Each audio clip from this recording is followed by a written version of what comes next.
I don't know, Miss Mel. Good morning. I don't know. It's looking pretty wet and rainy out there. Should we go for our walk today? Yes. Darn right we should. Let's go. You won't melt. I promise I'll save you. How about that? Good morning, everyone. Yay! Morning, everyone. This is Eduwalks, and we are doing another Eduwalk this Saturday, aren't we, Miss Mel? Yes, and it's a little rainy, but it feels good. Hey, wait. I got to be on this side of you. Oh, yeah. And then I can... Okay, what are we talking So about we're this week, Miss Mel? Oh, right. Okay, so what are we talking about? Quick strategies For distance for learning. distance learning. All right, you Oh, go. wait. Hey, Mr. Chris. Yeah. There's been a lot of strategies being given out, Yeah. and it's been a little overwhelming for people. Yeah. Don't worry. One step at a time. Right, Mr. Chris? That's right. That's Just right. like right now.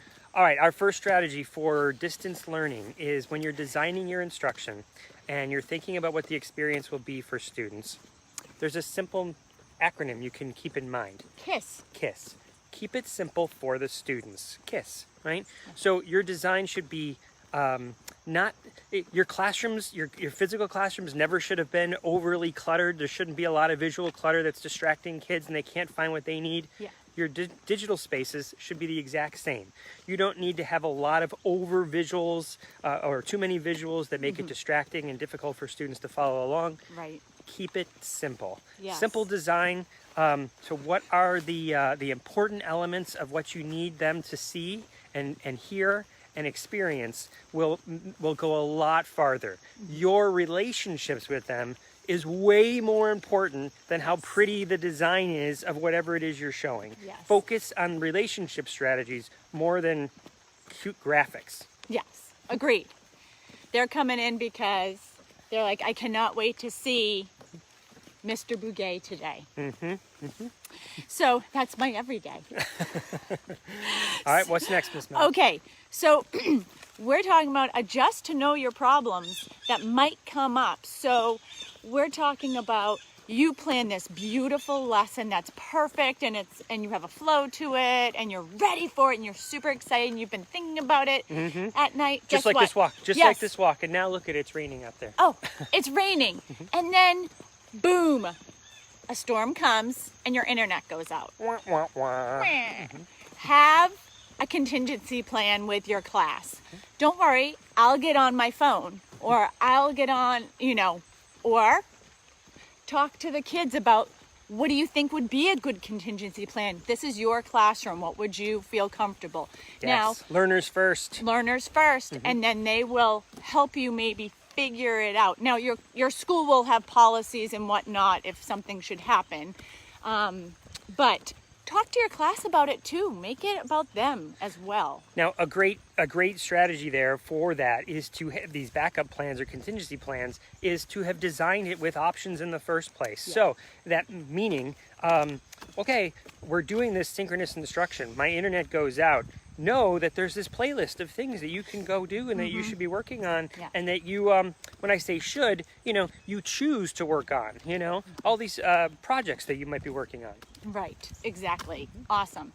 Hey, you know what you showed me this morning that I was super excited about? I know, right? Okay, this is a winner, right? Oh, let's pause because this is a good one. Go ahead. Okay. Classroomscreen.com. All right, let's go. Okay, now, amazing. Okay, it has stoplights, work symbols, calendar, timer, stopwatch. What it is you pull it up and you can put it on your screen. So when the kids come in to your Google Meet, they'll see the screen. If you want to put up a bell ringer, meaning, or an entrance ticket, however you want to call it. Picture it like an interactive slide. So on the screen, you have timers. You can have a QR code that takes kids to a website. Right. You can have notes that you type.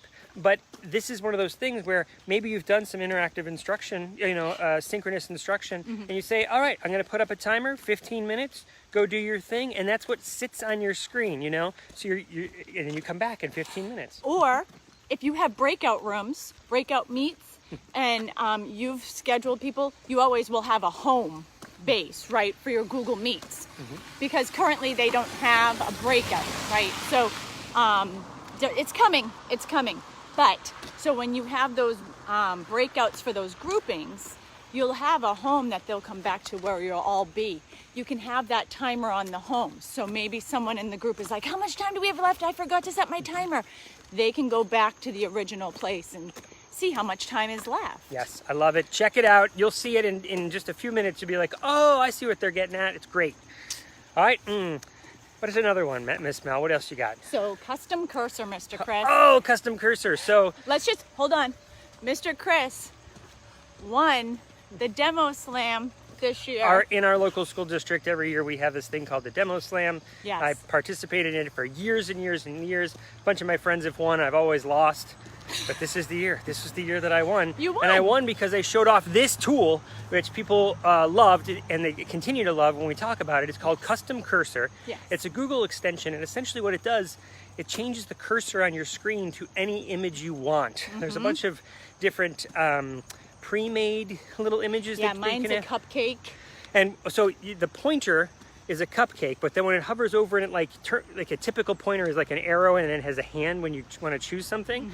Your cupcake is your pointer, and then what does it turn into when it hovers over It turns something? into a big heart. Gotcha. Which is Cupcake and a because heart. we love hearts. But I mean, love cupcakes. so there's lots of different ones you can choose, like, you know, different stuff in pop culture, you know, like Star Wars characters or anime characters that the kids will love. But you can also take your own pictures and you can put them up there. So Miss Mel, stand right there for a second, don't move.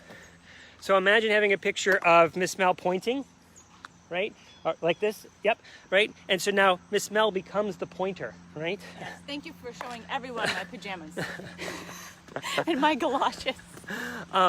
So you can have those sorts of pictures like that. And the most important thing about this, why would you want a custom cursor? Well, because your regular white and white pointer and hand pointer might be hard to see. Yeah. They're too small, they're not really engaging, and it's really to lose the interest. But most students, if they can see the screen, well, now having a much larger cursor, much more engaging cursor is a little bit easier to follow along, not just for your synchronous instruction, but when you're making videos. Yes.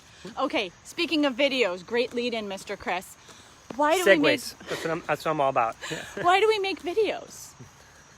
So we make videos. Yes, this is an excellent strategy, Miss Mel. Go ahead.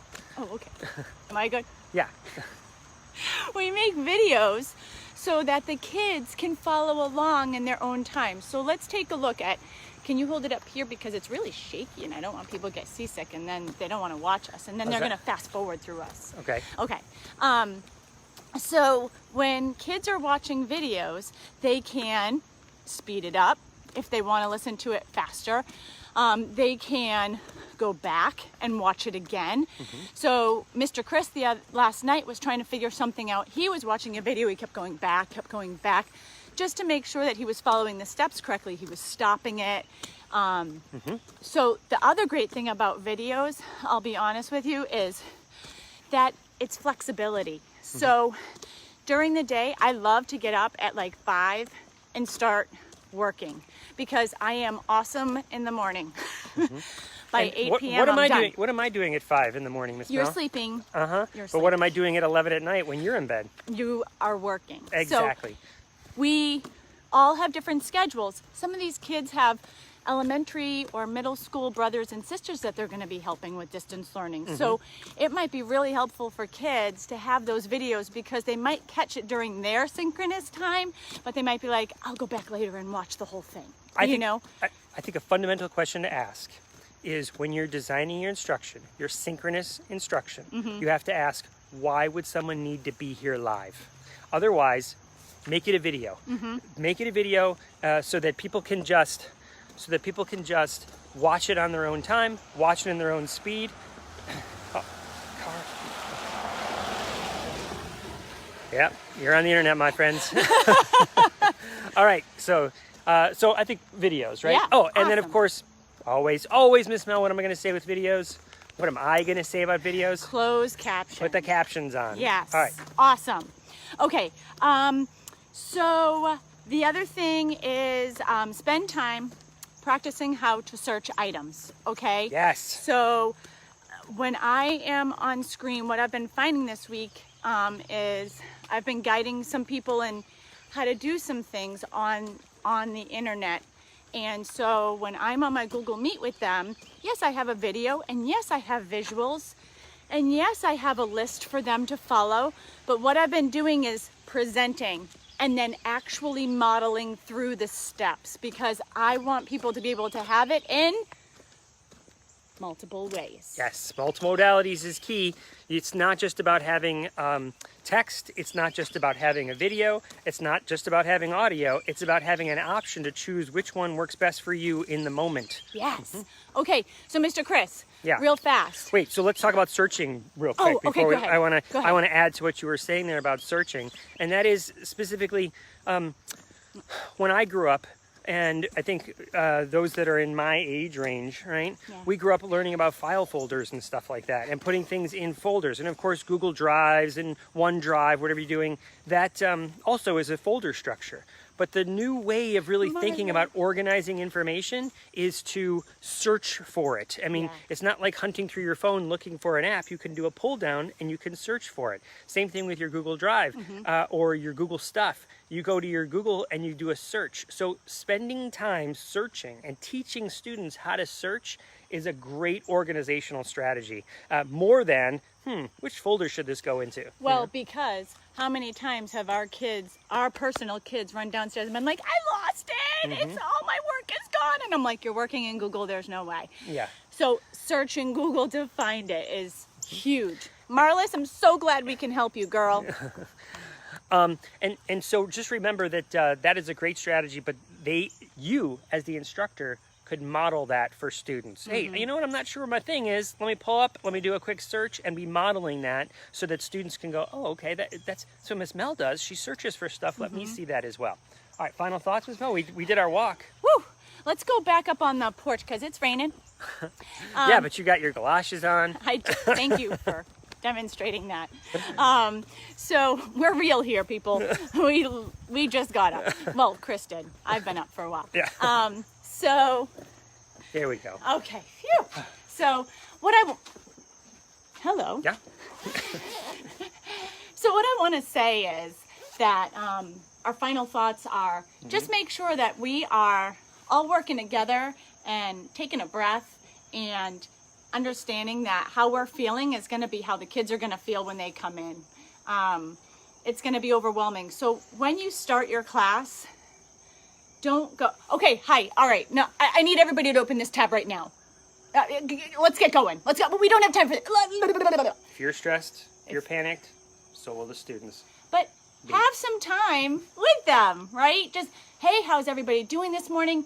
So I'm going to give a shout out to my assistant principals. They put up, and my principal does this too, before the meeting, they put up this little intro. My assistant principal has a playlist going on. She asked for everybody's input on their favorite song, so everybody's going to have their favorite song played because you're making relationships. And then yesterday was, how are you feeling right now? Oh, you shared this in a walk before, the Will Smith thing. Right. But these were funny. It was like, people were like, oh, or really excited, or use what you know the kids like and then put that in there. But I was really excited to see that they were demonstrating it, right? Right, Liz? Liz is one of my colleagues, and you're the best, Liz. I love you. All right, so summing it up, right? Sum it up. It is provide options, multimodalities, and let students choose, let students lead, and have fun. Yeah. Have fun. Have fun. It's going to be fun. All right, fun. hey, go jump in some puddles. Yeah. Seriously, no Yeah. age limit. Jump in. I think I'm melting. Oh, you. I think I'm melting. I might be melting. No. I might be melting.